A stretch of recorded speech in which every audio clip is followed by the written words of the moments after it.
Hello everyone, this is Safa. Welcome back to this control systems series.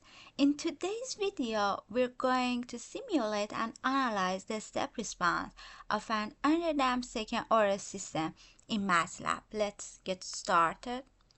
Here, I started by clearing the workspace. Next, I define the parameters of the system.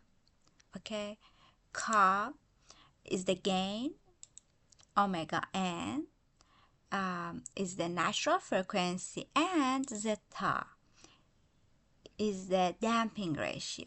Since zeta is 0.2, which is between 0 and 1, the system is underdamped.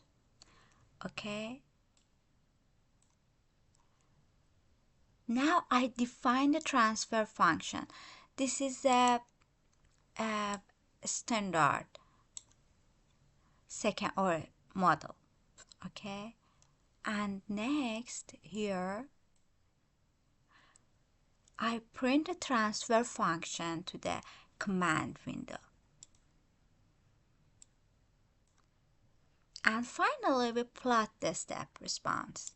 Okay, just run the code.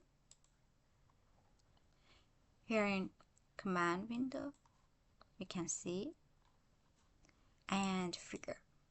Okay, now let's analyze the step response. The output rises and reaches a large peak around 1.6 here.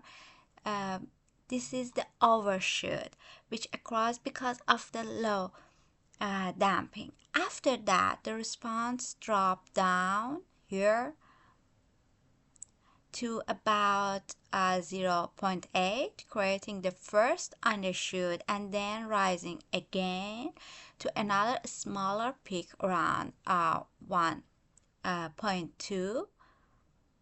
Okay, these are repeated peaks from a damped oscillation, meaning the oscillations gradually decrease in amplitude over time. Eventually, the response settles smoothly at the final value of 1, which is the system's steady state. This is exactly the behavior of an underdamped second order system, especially with a small damping ratio like zeta equal 0.2 here. Okay, thanks for watching. If you're following this playlist, make sure to check out the next video where we continue exploring dynamic systems in MATLAB. Thanks for watching and see you in the next one.